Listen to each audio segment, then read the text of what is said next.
यह संसार दो तत्वों से बना है। क्या है?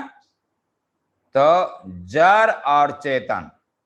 समर्थ गुरु सिद्धार्थ औलिया जी कहते हैं कि चेतन तत्व जो है यह ब्रह्म है। ईश्वर अंश जीव अविनाशी, चेतन अमल सहज सुख राशि। यह आत्मा जो है ईश्वर का अंश है, यह चेतन है, ब्रह्म चेतन है। जरा ठीक से पकड़ने का प्रयास करेंगे। यह जो आकाश आप देख रहे हैं, एक इसमें ईथर तत्व है और दूसरा शून्य स्पेस, जो परमात्मा का घर है। वह परम चेतन जो है वह तत्व नहीं है, वह परम तत्व है, तत्व से ऊपर है, तत्व के घेरा में वह नहीं आता। लेकिन ईथर जो है, इस शून्य में जो ईथर छाया हुआ है, यह तत्व के भीतर है। यह तत्व के ईथर तत्व के नाम से जाना जाता है। तो आत्मा जो है वह चेतन है। इस चेतन पर जब ईथर तत्व लपेट दिया, ब्रह्मा जी ने लपेटा, अब क्या होगा? यह सूक्ष्म शरीर, यह हो गया जीवात्मा। यह जो जीवात्मा है, जो सूक्ष्म शरीर के रूप में है, स्पिरिट वर्ल्ड से, शिव लोक से यही जीवात्मा चार तत्व से भ्रूण तैयार होता है। पृथ्वी, जल, वायु और अग्नि तत्व। 3 महीने का जब भ्रूण तैयार हो जाता है तो उसमें जो यह जो है जीवात्मा प्रवेश कर जाती है। अब यह जीव हो गया। इसको पकड़ेंगे। अर्थात जीव में क्या है? कहते हैं कि पुरुष, भगवान कृष्ण कहते हैं कि पुरुष और प्रकृति, इस दो के मिलने से यह सृष्टि चलती है। एक चेतन तत्व जो ईश्वर का अंश है, वह जड़ तत्व से मिल गया, जड़ से मिल गया। अब यह पुरुष है, मतलब कि अब इसमें कार्य करने की, कार्य को देखने की क्षमता आ गई। अकेले आत्मा कुछ नहीं है, अकेले आत्मा सिर्फ दृष्टा है, साक्षी है। लेकिन यह जड़ तत्व से मिल जाने पर यह पुरुष की तरह यह काम करेगा। फिर अब जड़ तत्व को देखिए, पृथ्वी, जल, वायु, अग्नि, ये सब जड़ तत्व है। इंद्रियां जड़ तत्व है, शरीर जड़ तत्व है, मन बुद्धि जड़ तत्व है। जरा समझ लेंगे। जैसे आप देखते हैं कि मेमोरी, कहते हैं कि चिप्स जो है उसमें स्मरण शक्ति है, लेकिन जड़ तत्व है। मन भी में स्मरण शक्ति है, लेकिन जड़ तत्व है। ठीक इसी तरह से रोबोट को देखते हैं, उसमें बुद्धि है, लेकिन वह जड़ है। इसीलिए बुद्धि भी जड़ है, अहंकार भी जड़ है, लेकिन आत्मा चेतन है। तो यह जो जड़ तत्व है, जड़ तत्व प्लस चेतन प्रकृति है, और चेतन प्लस जड़ पुरुष है। तो प्रकृति और पुरुष, इस दो के सहारे सृष्टि का निर्माण है। जरा जैसे एक और उदाहरण से आप समझ लीजिए। सूर्य ईश्वर का अंश है, चेतन है, उससे किरण चली, चेतना। चेतन और चेतना, इस दो को और ढंग से समझ लेंगे तो अच्छा है। सूरज की किरण क्या है? तो वह चेतना है। किरण के सहारे हम एक दूसरे को देखते हैं, जगत का काम होता है। किरण सूरज नहीं है या जड़ है, चेतना है, लेकिन बिना सूरज के यह किरण भी काम नहीं कर सकती। तो किरण अब प्रकृति है और सूरज क्या है? तो पुरुष है। उसी तरह से एक और उदाहरण लीजिए, सोना, 24 कैरेट का सोना, यह चेतन तत्व के रूप में इसको समझ लीजिए। लेकिन सोना से आप 24 कैरेट के सोना से आभूषण नहीं बना सकते, लेकिन इसमें अगर तांबा मिला दें तो तांबा मिला देने से अब आभूषण बन जाता। तब यह काम करना शुरू कर दिया। तो तांबा क्या हो गया? या चेतना। ठीक इसी तरह से हिमालय को चेतन के रूप में जानिए। उससे जो गंगा निकलती है या चेतना, इससे संसार का काम होता है। तो प्रकृति और पुरुष, इस दो के मिलने से सृष्टि का निर्माण हुआ है। लेकिन अब हमें समझना है कि बिना चेतन के यह चेतना भी काम नहीं करेगी। तो उस चेतन तत्व को हम कैसे जाने? चेतन को जानने के लिए ही ध्यान है। ध्यान के सहारे जब हम एक एक विचार को हटा देते हैं, सभी जड़ तत्व उसमें से हट जाते हैं। मन हट जाता है, बुद्धि हट जाती है, अहंकार हट जाता है, या जड़ तत्व हट गया। अब उसमें जो प्रकाश दिखता है और प्रकाश में गूंजता हुआ ओंकार, यह चेतन है, यह आत्मा का रूप है। अब एको विशुद्ध बोधो हम, ज्ञानी आदमी एक बार में पकड़ता है कि उस शून्य से परम प्रकाश से इस शरीर के क्रियाकलाप को देखना। क्योंकि साक्षी क्या है? एक तरफ ऊपर के विराट शून्य को देखना और एक तरफ नीचे के शरीर के सहारे जो काम हो रहा है उसको भी देखना। जैसे हम बोल रहे हैं, सुन रहे हैं, कोई काम कर रहे हैं, इसको भी देखना। तो अब जो ध्यान में हम प्रवेश करते हैं, तो इसमें से जड़ तत्व के हट जाने के बाद साक्षी की साधना शुरू हो जाती है, दृष्टा की साधना शुरू हो जाती है। तो दृष्टा के रूप में हम उठते हुए विचारों को देख लेते हैं, साक्षी के रूप में विचार प्लस विराट शून्य परमात्मा के क्षेत्र को देख लेते हैं, जहां अंत नहीं है, नेति नेति निगम कहीं। जैसे ही एक दृष्टि संसार की ओर, एक दृष्टि परम शून्य की ओर डालते हैं, तो हम साक्षी के तल पर चले गए। समाधि में क्या हो जाता है कि संसार छूट जाता है, सिर्फ परम प्रकाश में, ओंकार में हम ठहर जाते हैं। वैसी परिस्थिति में जागना, नाउ एंड हेयर, अभी और यहां। जरा देखिएगा, यह पृथ्वी करोड़ों वर्षों से धैर्य के साथ आपको जन्म देती है, सजाती है, संवारती है, ताकि कोई तो कभी मनुष्य बनेगा। रविन्द्रनाथ टैगोर जब किसी का जन्म होता तो हाथ जोड़ लेते, कहते प्रभु तुम कितने धैर्यवान हो,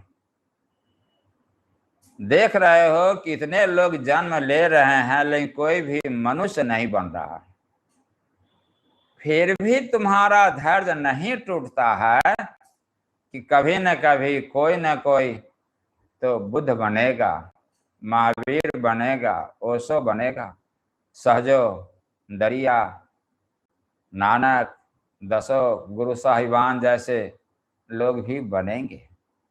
आज बड़ा सुंदर ध्यान है, जिसके सहारे अगर आप सजग हो करके दृष्टा, साक्षी, ध्यान, सुमिरन, समाधि को समझने का प्रयास करेंगे, तो यह आपके समर्पण पर निर्भर करता है। क्योंकि आप एक चीज को खोजेंगे कि जड़ तत्व जो शरीर है, इस शरीर से अपना तादात्म्य तोड़ने का प्रयास, कि मैं शरीर नहीं हूं, देह मैं हूं नहीं, देह मेरी नहीं। हे जनक, जिसने जाना है योगी वही। तो देह के पार जैसे ही हम जाएंगे तो एक विचारों का जगत, शरीर स्थूल है लेकिन विचार सूक्ष्म है, इंद्रियां सूक्ष्म है, मन सूक्ष्म है, बुद्धि सूक्ष्म है, और हमारा चेतन आत्मा चैतन्य जो है यह तो और अति सूक्ष्म है। तो जरा इस चीज पर हमें अपना ख्याल करना पड़ेगा कि एको विशुद्ध बोधो अहम। विशुद्ध बोध क्या होता है? जैसे ही कोई विचार नहीं है और निर्विचार की स्थिति में परम शून्य में जब हम ठहरते हैं, यही मेरा हैपन, बीइंग, बोध हुआ। क्योंकि आत्मा क्या करती, चेतन क्या करता कि यह सिर्फ देखता है। तो वहां से हम सिर्फ देखने का एक भाव पैदा करेंगे कि हम किस स्थिति में हैं, विचार में हैं या निर्विचार में। इति निश्चय वहनिना, इसे निश्चय की आग में प्रज्वलित करके, प्रज्वल्यात अज्ञान गहना। अज्ञान क्या है? शरीर, मन, बुद्धि, अपने को समझना, यह अज्ञान है। कहते हैं कि इसको पहले जला दो। अवीत शोको सुखी भव। शरीर से किया गया पाप पुण्य का भागी मैं नहीं हूं, हमारी आत्मा नहीं है। मन से किया गया पाप पुण्य का भागी हमारी आत्मा नहीं है। परिणाम क्या हो गया कि बीत शोको, शोक विदा हो गया, पाप पुण्य के घेरा से हम विदा हो गए। अब क्या होगा? क्योंकि पाप पुण्य के घेरा में पड़ेंगे तो रोज पुण्य भी करते हैं, रोज पाप भी हो रहा है, तो फिर हम जन्म जन्मांतर तक तो मुक्त नहीं हो सकते हैं। लेकिन कहते हैं कि निर्मल मन जन सो मोहि पावा, मोहि कपट छल छिद्र न भावा। निर्मल मन,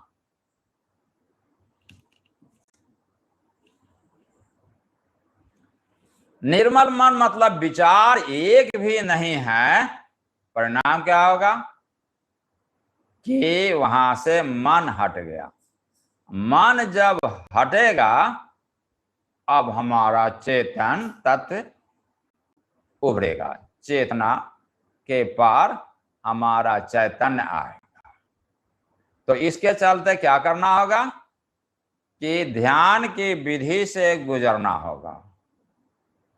क्योंकि बिना विधि के हम ध्यान में जब हम प्रवेश करते हैं तो वह ध्यान कठिन हो जाता है। लेकिन जब भी आप ध्यान का अभ्यास करें तो कोई न कोई विधि का उपयोग जरूर करें। किसी विधि के सहारे आप उसमें प्रवेश करेंगे तो समाधि का स्वाद मिलेगा, समाधि में आपको ठहरने का मजा आएगा। एक और चीज को देख लेंगे, क्या हम मनुष्य कैसे हों? तो कहते हैं बिना प्रेम के हम मनुष्य नहीं हो सकते। साच कहो सुन ले हूं सभय, जिन प्रेम कियो तिन ही प्रभु पायो। लेकिन प्रेम हम कैसे करें? प्रेम क्या चीज है? प्रेम प्रेम सब कोई कहे, प्रेम न चिन्ह है कोई। अजय ही प्रेम से हरि जी मिले, प्रेम कही जैसो। ध्यान की गहराई में जाने के लिए, चेतन आत्मा को जानने के लिए ईश्वरीय गुण आपके पास होना जरूरी है, और वह है प्रेम। प्रेम ही ईश्वर है। अब प्रेम हम कैसे हो जाएं? तो प्रेममय होने के लिए कहते हैं कि ध्यान से प्रेम और प्रेम से ध्यान, यह बहुत ही प्रमुख सूत्र है। ध्यान करेंगे तो आप प्रेमल हो जाएंगे, और प्रेमल है तो ध्यान जल्दी घटित होगा। ध्यान में जैसे ही आप प्रवेश करेंगे तो क्या देखेंगे कि संपूर्ण जगत मेरा ही फैलाव है, अहम ब्रह्मास्मि। जो भी ध्यान की गहराई में गया तो उसने क्या देखा कि मैं ही ब्रह्म हूं। मुझे मेरी मस्ती कहाँ लेके आई कि मेरे सिवा कहीं कुछ नहीं है। आप ध्यान की गहराई में जाते हैं तो आप निसंग, आपके साथ वहां कोई नहीं रहता, वहां निसंग हो गए। उस पर भी क्या देखते हैं कि शांत, कोई शोरगुल नहीं है, कोई हल्ला गुला नहीं है। फिर क्या देखते हैं कि निर्दोष हो, क्योंकि जहां शरीर है वहां पाप पुण्य है, जहां मन है वहां पाप पुण्य है। लेकिन जहां शरीर नहीं है, मन नहीं है, तो वहां पाप पुण्य भी नहीं। परिणाम क्या हो गया कि सन्मुख हो ही जीव मोहि जबहि, अजन्म कोटि अघ नासहि तबहि। अब आप मनुष्य हुए, क्योंकि आप स्वयं के सम्मुख हो गए। और स्वयं के सम्मुख होने का मतलब है कि आप ब्रह्म के सम्मुख हो गए, क्योंकि अंश बूंद और समुद्र में तात्विक अंतर नहीं है। जो बूंद है वही समुद्र है। अंश और अंशी में अंतर नहीं है। एक कण है, एक विराट है। अब एक छोटी सी चिंगारी भी छप्पर तक को जा सकती, ज्वाला प्रचंड फैला सकती। इसी तरह से अपनी आत्मा रूपी बूंद को ध्यान के सहारे आप समुद्र में मिला देते हैं, तब क्या देखते हैं कि हम विराट हो गए। यह जो विराट की स्थिति है, यह आपके शरीर के पार, मन के पार, परम शून्य में ठहरने की स्थिति है। तो नायम आत्मा प्रवचने न लभ्य, प्रवचन से आत्मा की प्राप्ति नहीं होती है। शांति का अनुभव, परम सुख का अनुभव, आनंद का अनुभव, स्वयं के आनंद का अनुभव तो तब होगा जब हम ध्यान की गहराई से गुजरेंगे। तो चलते हैं हम लोग ध्यान की यात्रा में। सबसे पहले गहरी लंबी सांस, गा, जितनी गहरी लंबी सांस ले सके लीजिए, जितनी गहरी लंबी सांस छोड़े छोड़ दीजिए। पहला गा याद रखेंगे। दूसरा गा है गुरु स्मरण। मोटे बंधन जगत के गुरु भक्ति से काट,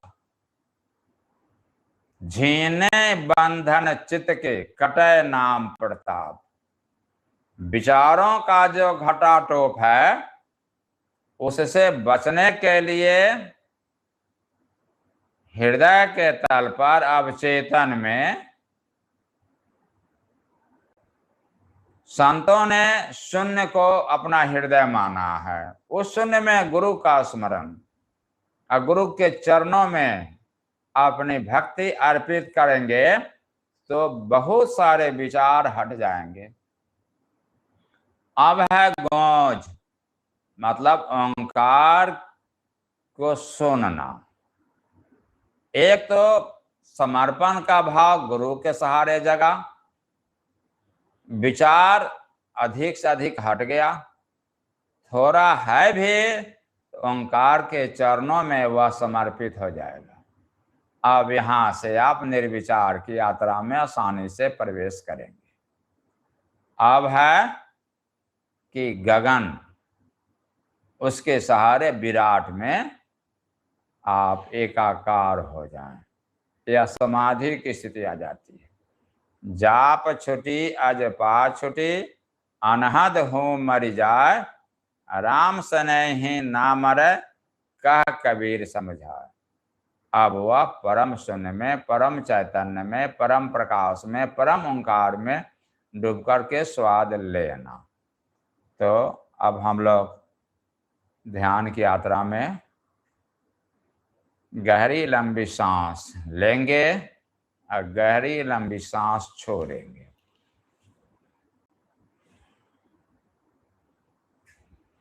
जितनी गहरी लंबी सांस लेनी हो ले लीजिए, जितनी गहरी लंबी सांस छोड़नी हो छोड़ दीजिए। सांस की गति बदलते ही विचार की गति बदल जाती है। आप बाहर से अपने को समेटना शुरू कर देते हैं और भीतर की यात्रा आपकी शुरू हो जाती है। भीतर की यात्रा में आप बंद आंखों से भीतर में झांकेंगे।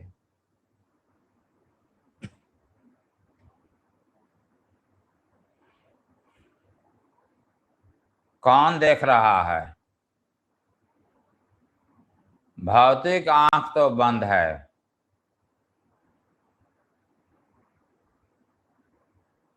जो देख रहा है वह हमारा चैतन्य, चेतन की आंख, आत्मा की आंख है।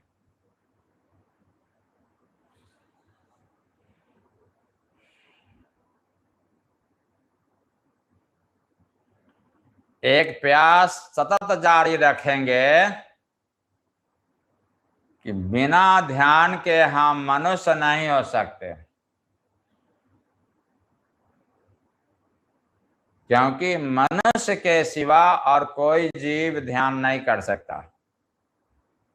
निर्विचार में जाएगा लेकिन उसके आगे की यात्रा उससे नहीं होगी। निर्विचार के बाद ओंकार की यात्रा मनुष्य ही कर सकता है।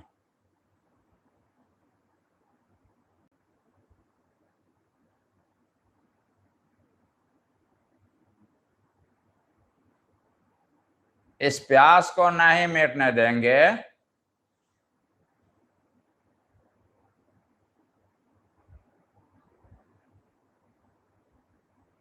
जीवन के सर्वोत्तम क्षण से हम लोग अभी गुजर रहे हैं।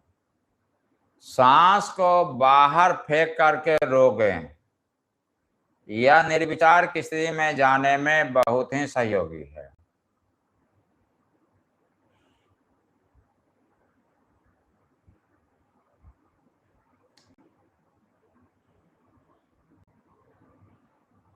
सांस को बाहर फेंकने से तनाव दूर होता है। जापान में इसको तांडेन कहते हैं। तांडेन जगाओ, तनाव भगाओ। सांस को बाहर फेंके,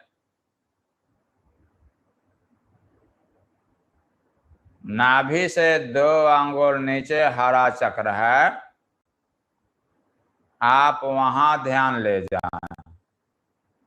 अमृत कुंड है।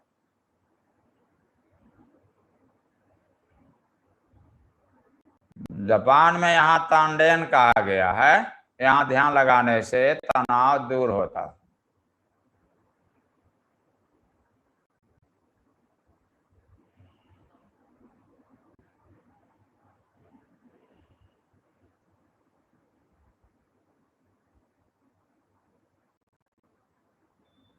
भाव करेंगे।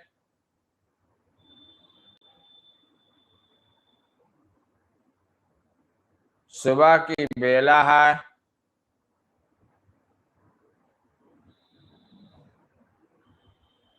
टहलते हुए आप एक बगीचा में पहुंच गए हैं। सांस बाहर फेंक करके रोकना जारी रखेंगे, हल्का हल्का रोकेंगे ताकि ईरा और पिंगला सम हो जाए, सुषुम्ना जागृत हो जाए।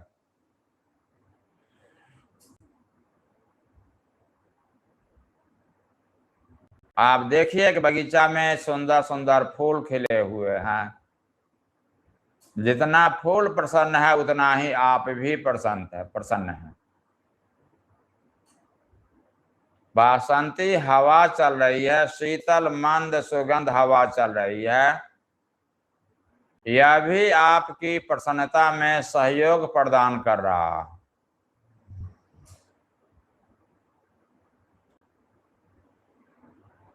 बाह्य कुंभक से सांस को बाहर फेंक कर रोकने से निर्विचार स्थिति में आनंद का आप अनुभव कर रहे हैं और संपूर्ण प्रकृति आपको सहयोग कर रही है। आप एक वृक्ष के पास खड़े हो जाते हैं।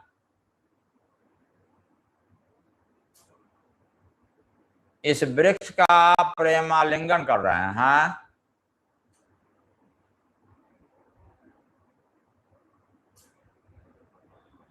वृक्ष भी आपको उसी तरह से प्रेमालिंगन कर रहा है।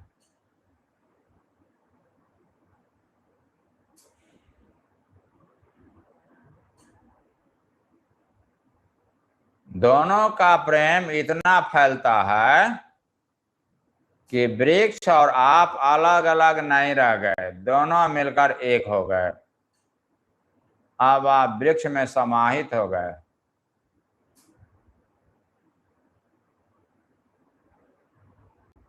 यह वृक्ष आपकी दुनिया को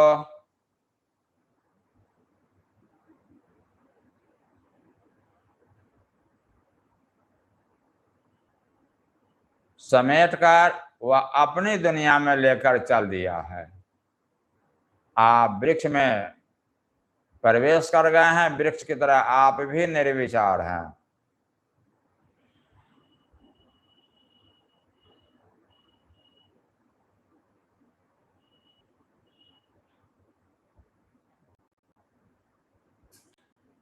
वृक्ष की जड़ में आप प्रवेश कर रहे हैं। जड़ के सहारे पृथ्वी की गहराई में आप प्रवेश करते जा रहे हैं।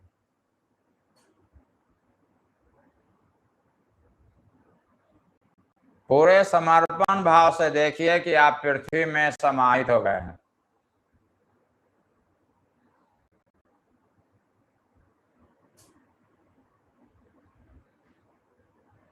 देखिए वहां कोई विचार नहीं है, कोई इच्छा नहीं है।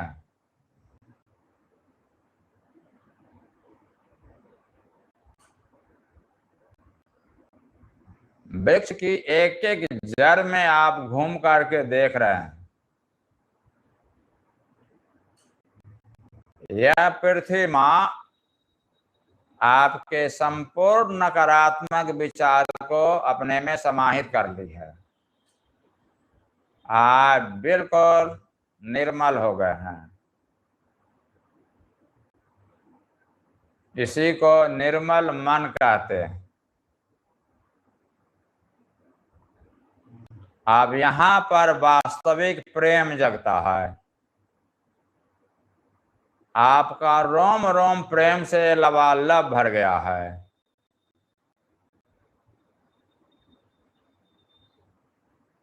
चारों तरफ प्रेम की भावना आपके अंदर उमड़ उमड़ कर गिर रही है। देखिए आपके सिवा यहाँ दूसरा कोई नहीं है।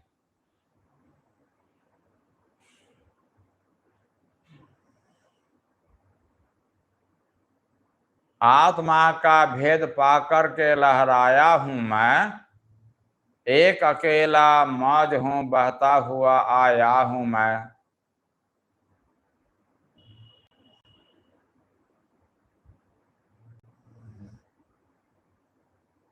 प्रेम जग का बादशाह हूं मस्तियां लाया हूं मैं। हाँ, प्रेम जग के भी बादशाह हैं। देखिए अपने अंदर की मस्ती को, यही आनंद की स्थिति है,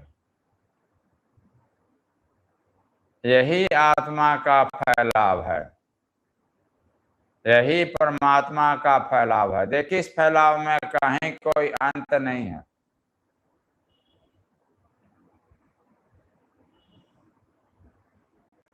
यह संपूर्ण पृथ्वी विराट शून्य में समाहित हो गई है, यह वृक्ष भी विराट शून्य में समाहित हो गया।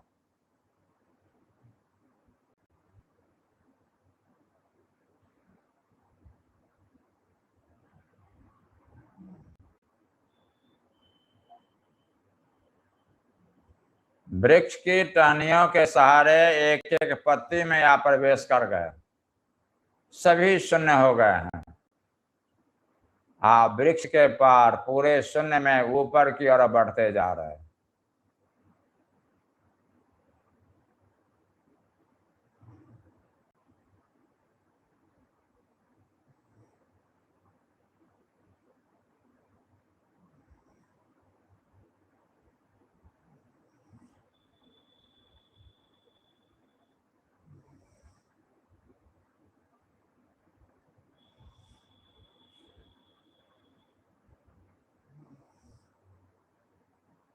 कुछ लोग ओंकार को सुन रहे होंगे,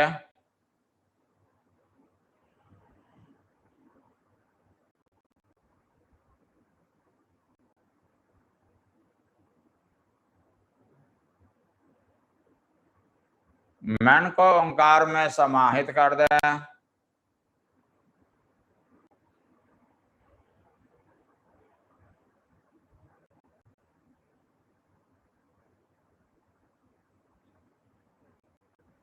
जो ओंकार को सुन रहे हैं वे ओंकार में प्रवेश करें, जो ओंकार को नहीं सुन रहे हैं शून्य में प्रकाश में प्रवेश करें। फैलते जाएं, फैलते जाएं, कण कण में ओंकार गूंज रहा है।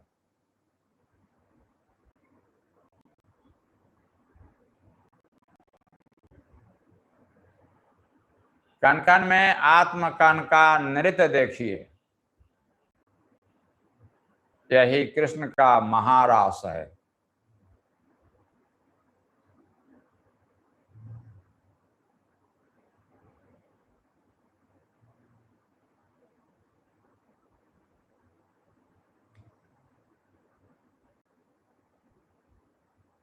सुन लिया कृष्ण की बंसी को, क्या रहा और सुनना बाकी। फिर राम नाम रस लिया अगर, क्या रहा और पीना बाकी। जिसने ओंकार को सुन लिया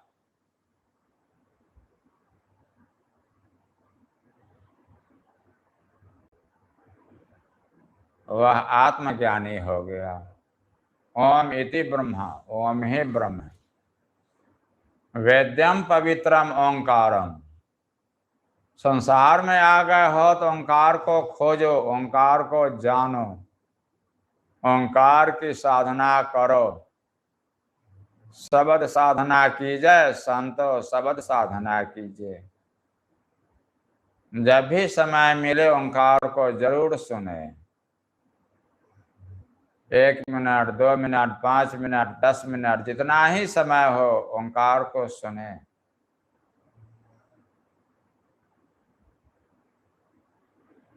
जिही शब्द से प्रकट भये सब, सोई शब्द गही लीजिए।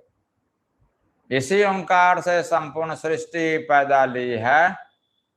इस ओंकार के स्वाद में डूब जाएं।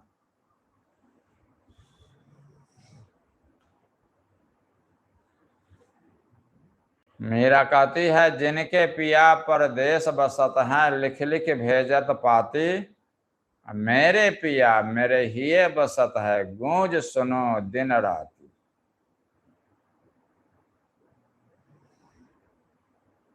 इस परम एकांत में ओंकार की ध्वनि को सुनना यह परम प्रेम को पैदा करेगा।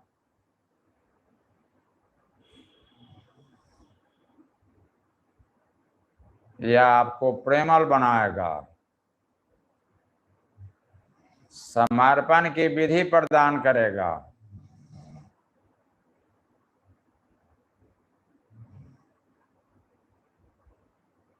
समर्पण इतना गहरा होगा कि परमात्मा का द्वार खोल जाएगा और आपकी समाधि लग जाएगी।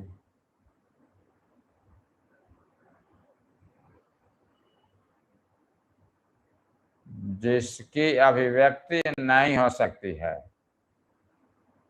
यह गूंगे का गुड़ खा करके मुस्कुराना, इस कृष्ण के महारास में आप शामिल हैं।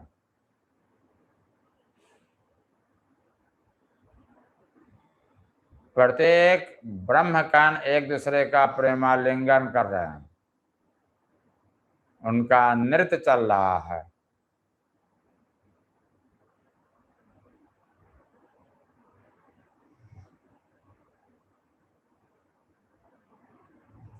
ट्रिपल एम मैथ, जिंदगी के जोड़ घटाव को समझना। अभी आप प्लस की स्थिति में है, आत्मज्ञान के मार्ग पर हैं।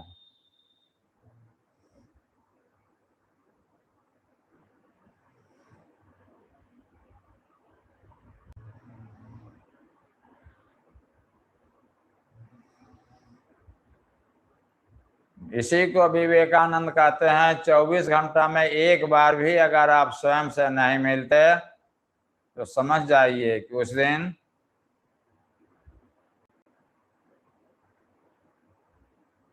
संसार के महानतम व्यक्ति से आपका मिलन नहीं हुआ। वह सर्वोत्तम व्यक्ति कोई और नहीं, आप स्वयं हैं। अभी आप स्वयं के तल पर हैं।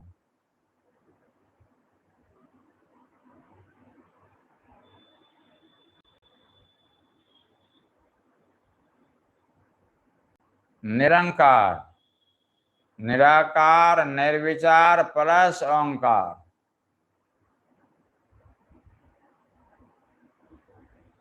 यही शब्द है।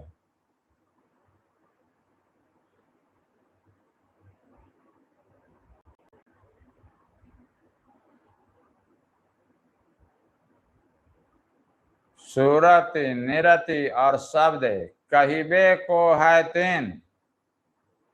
सुरति पलटी, निरति ही लगे, निरति शब्द में लीन।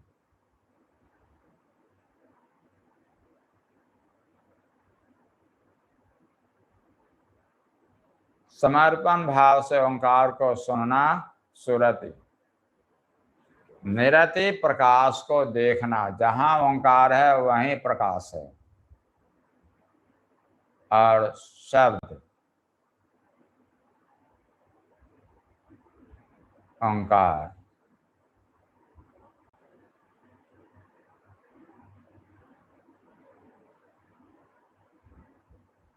समर्पण को प्रकाश में, प्रकाश को ओंकार में समाहित कर दें।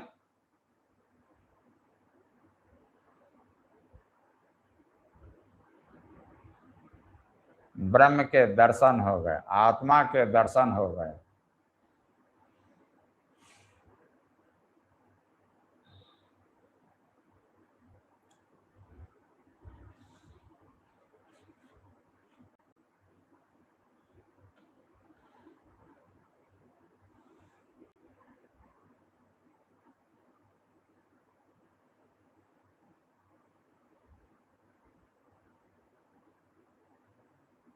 अब देखिए चारों तरफ हम सभी एक दूसरे के सहयोगी हैं, लेकिन माँ के गर्भ में हम अकेले थे और मृत्यु के बाद भी हम अकेले हो जाते हैं। इसी कहते हैं जीवित मरिया भवजल तरिया, जीते जी मृत्यु का बोझ। अभी आप शरीर के घेरा में नहीं है, सूक्ष्म शरीर के भी घेरा में नहीं है, अभी आप शुद्ध रूप से अपने चैतन्य के साथ हैं। दोनों कारागृह से आप मुक्त हैं, स्थूल शरीर और सूक्ष्म शरीर दोनों से मुक्त होकर के विराट शून्य में अपना फैलाव देखिए।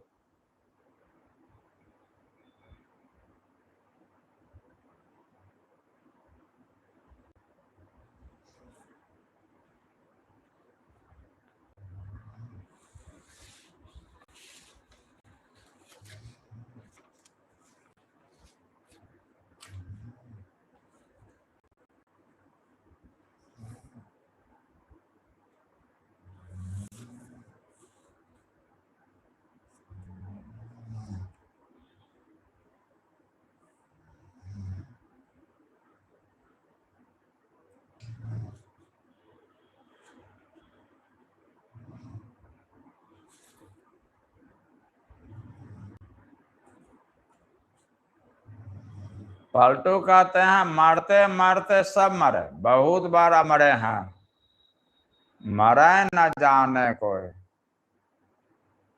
लेकिन आज तक मृत्यु की विधि को नहीं जाना। पलटू जो जियते मरे सहज परायण होए, जीते जी जो मरना सीख लिया, अब उसकी फिर दोबारा मौत नहीं होती है। इसी को बाबा गोरखनाथ कहते हैं मरो हे जोगी मरो, डरो नहीं मरो, मरण बरो है मीठा। ध्यान क्या है? जीवित मृत्यु।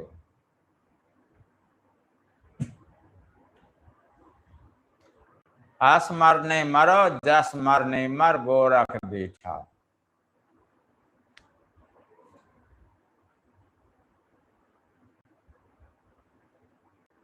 अष्टावक्र कहते हैं एको विशुद्ध बोधो हम। ध्यान क्या, समाधि क्या, तुम तो शून्य परम चैतन्य अपने को जान। लेकिन अष्टावक्र जैसा गुरु और जनक जैसा शिष्य तो एक ही बार हुआ। आम आदमी को ध्यान से गुजरना जरूरी है।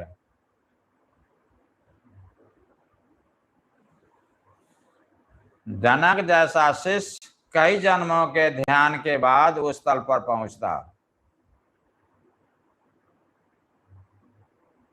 इसलिए प्रथम तल तो ध्यान है। ध्यान है खेत की सफाई,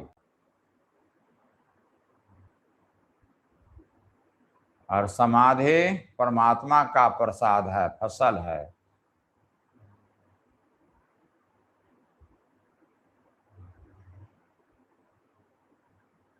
अष्टावक्र कहते हैं आत्मा को जान लो, मन ठहर जाएगा, विचार रुक जाएगा।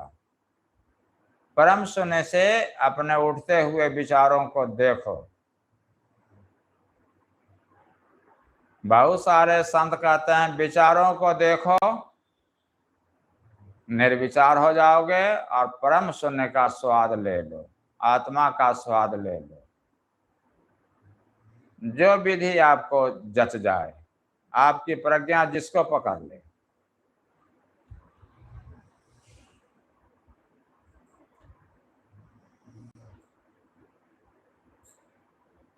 मूल है निर्विचार अवस्था में ओंकार को सुनना।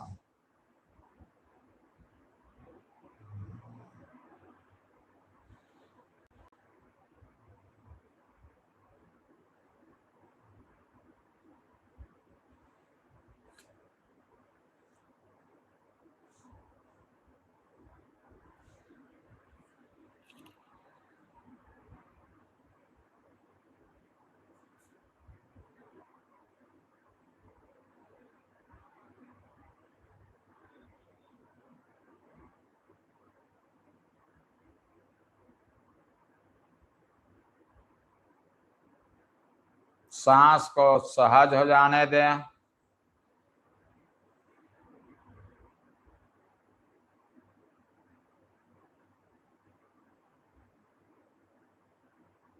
जो बैठे रहना चाहते हैं बैठे रहें, जो लेटना चाहते हैं लेट जाएं।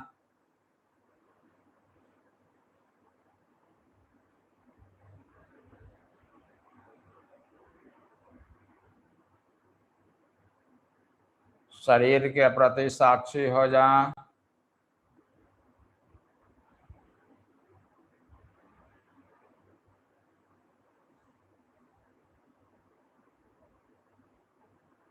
शरीर शिथिल है, शून्य है।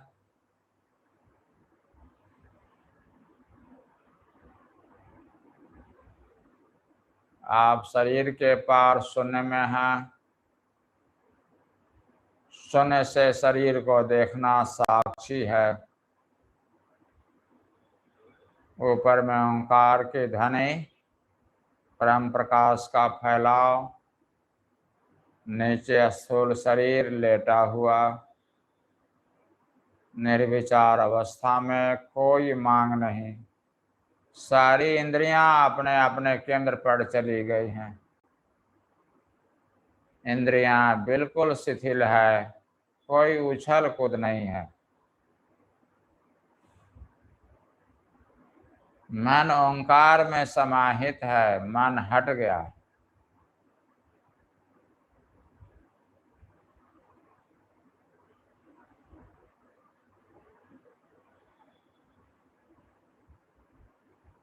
मन बिल्कुल शांत है, देखिए मन को। ओंकार में समाहित होते ही मन प्रसन्न हो गया। जन्म जन्मांतर से दौड़ता हुआ मन बिल्कुल निर्मल होकर ठहर गया। इसमें कोई दौड़ धूप नहीं है। विचार का आना जाना मन का दौड़ना है, विचार का हट जाना मन का ठहर जाना, मन का स्थिर हो जाना है, मन का मिट जाना।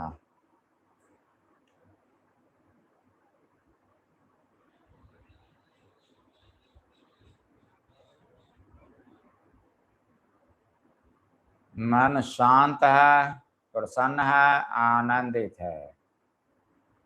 सांस के प्रति साक्षी हो जाएं। जन्म के साथ सांस शुरू होती है, मृत्यु के साथ समाप्त हो जाती है। अभी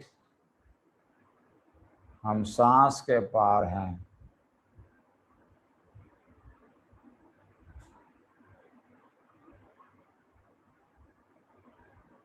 बीच में ठहरा हुआ इसका रूप है। बिल्कुल सांसें धीमी हैं, पता नहीं सांस चल रही है कि नहीं चल रही है, इतनी धीमी है।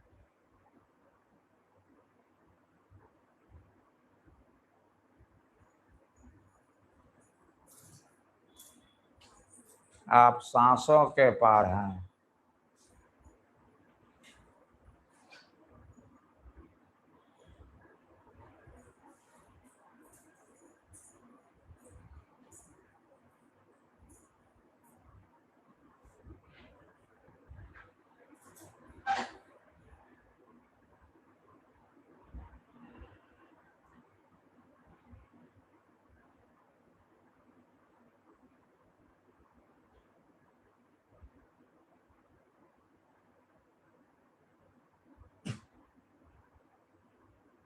देखिए अपना विराट रूप, चारों तरफ आपका ही फैलाव।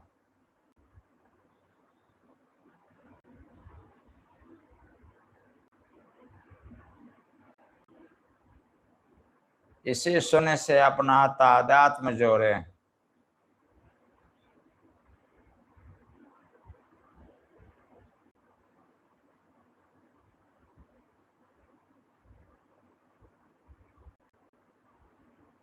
इसी निरंकार में निराकार में गूंजते हुए ओंकार से अपना प्रेम जोड़े।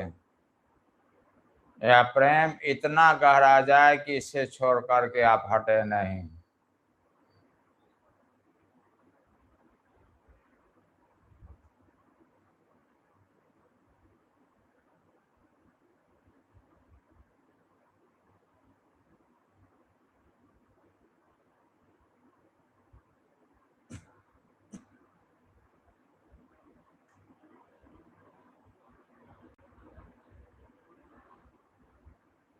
कब किस में क्या आविष्ट हो जाएगा कोई नहीं जानता। यहाँ तक आपका प्रयास है, आगे अब गोविंद की यात्रा है, गोविंद पर छोड़ दें। प्रभु मेरी डोरी हाथ तिहारे, यह डोरी तेरे हाथ में है, तू जिधर ले जा। क्या अनुकूल क्या प्रतिकूल मुझे सर्व स्वीकार है, तुम जिस मोड़ पर जैसे रख दो, मुझ में सहने की क्षमता दे दो। हे प्रभु मेरे पास सिर्फ तू ही तू रह, इसके सिवा न मैं रहूं न मेरी आरज़ू रहे।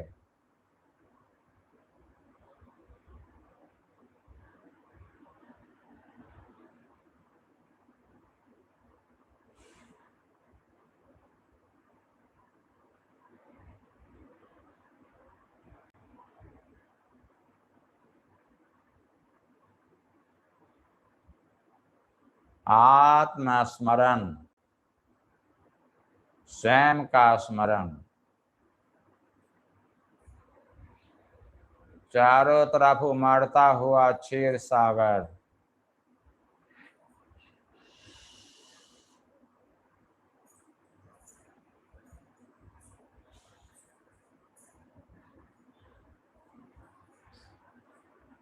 गरजता हुआ सागर,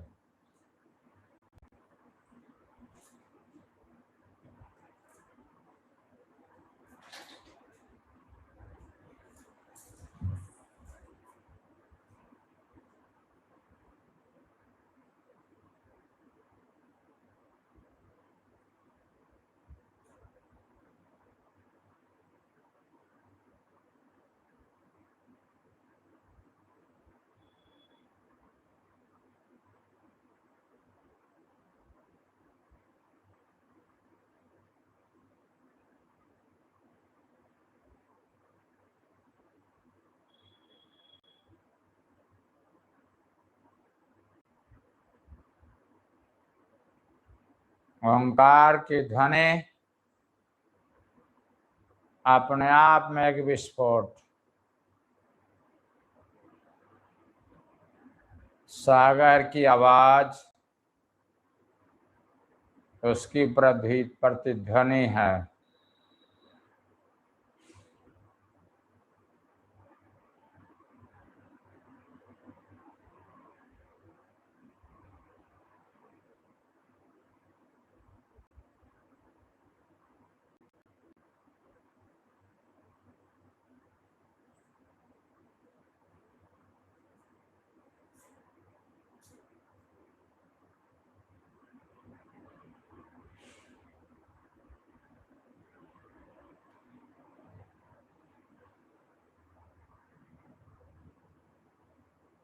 क्षीर सागर के प्रत्येक कण में अपनी उपस्थिति को देखें कि हर कण में तो हम ही गरज रहे हैं।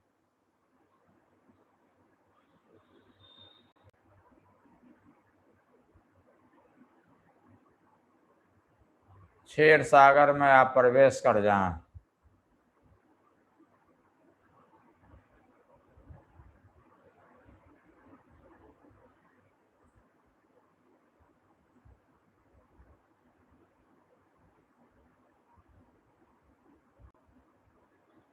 देखिए यह उज्जवल फैन ही तो परम प्रकाश है।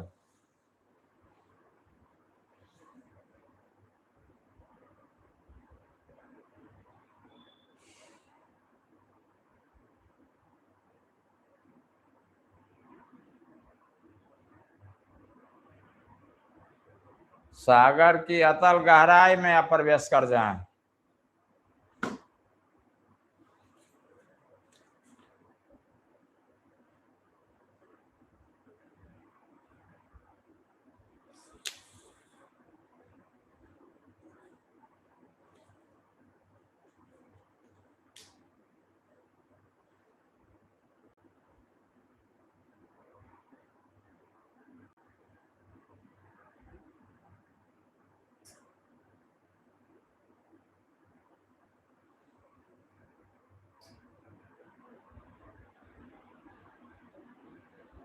देखिए अपना फैलाव।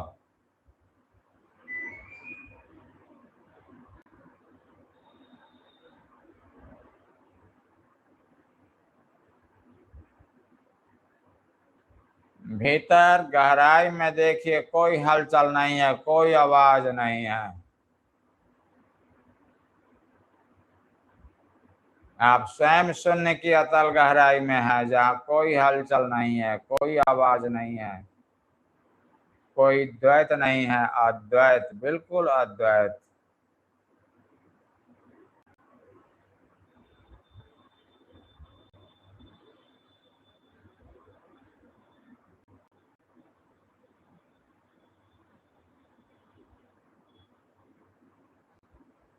अभी आप सागर की गहराई में हैं, बिल्कुल गहराई में।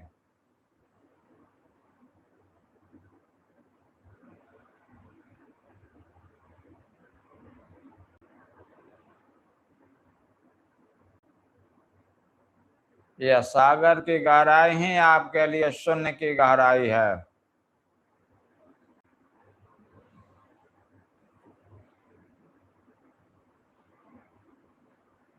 जैसा भाव करेंगे वैसा ही हो जाएंगे।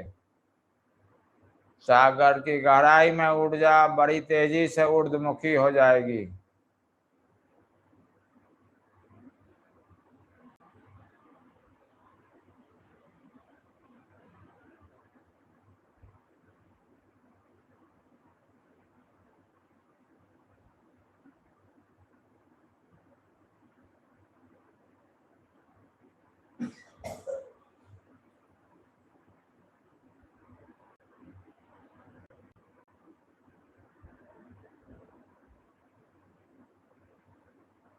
अभी आप साधारण नहीं है, असाधारण।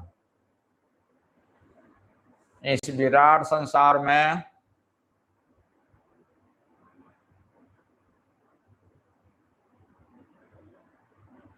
इस तरह से शून्य की स्थिति में ठहरने वाले की संख्या कितनी है, अनुमान लगा सकते हैं। मनुष्यता के लिए यह आधार है। ये आपके जीवन को बदल देगा। सोचने का ढंग, देखने का ढंग आपको बड़ा सक्रिय बनाकर रखेगा। एक एक क्षण के प्रति आपको यह सावधान करेगा।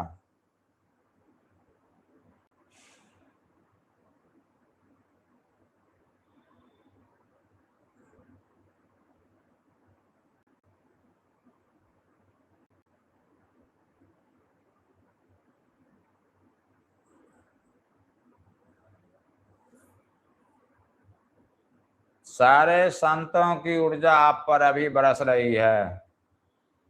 संपूर्ण दिव्य आत्माएं आपको चारों तरफ से घेर करके खड़ी है। उनको नमन कीजिए, उनका स्पर्श अनुभव कीजिए।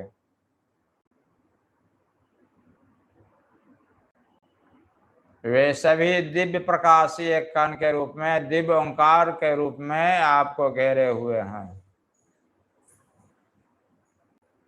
और आपकी आत्मा को सजग कर रहे हैं। आप उनके प्रति प्रेमल हो जाएं।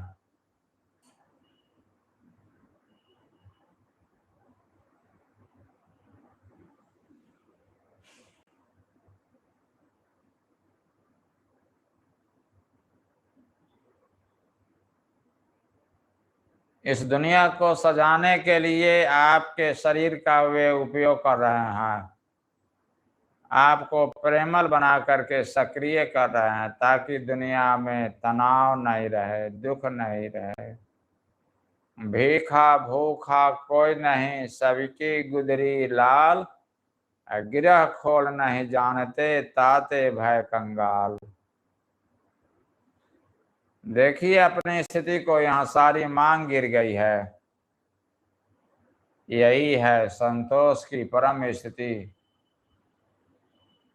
शब्दे ही सच पाइए, शब्दे ही संतोष। ओंकार को जाना, सत्य को जाना। ओंकार को जाना, संतोष का स्वाद जाना। शब्दे ही स्थिर भया शब्दे भागा शोक। इस ओंकार में, इस परम शून्य में, परम प्रकाश में जो आप ठहर गए, सारी मांग गिर गई, शोक विदा हो गया,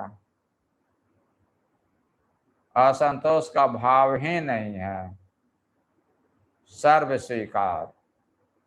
देखिए अपने को सर्वत्र। इसी को भगवान शिव कहते हैं पार्वती से कि हे पार्वती तू सर्वत्र हो जा। अभी आप सर्वत्र हैं, संपूर्ण विराट में सिर्फ आप ही हैं। देखिए अपना विराट फैलाव।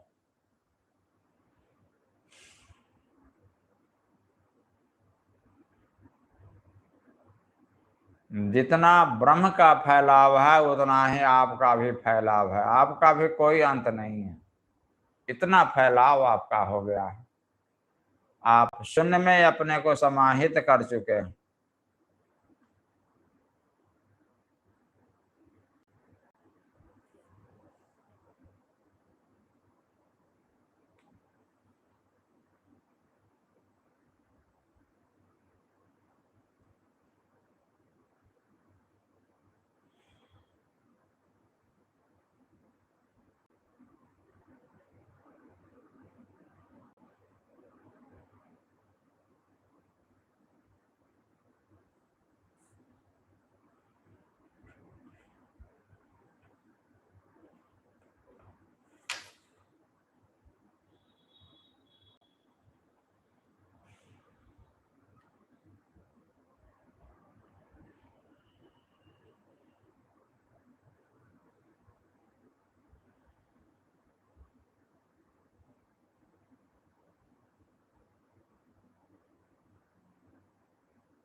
सारा प्रयास छोड़कर परम प्रकाश और ब्रह्म ओंकार का आनंद लें।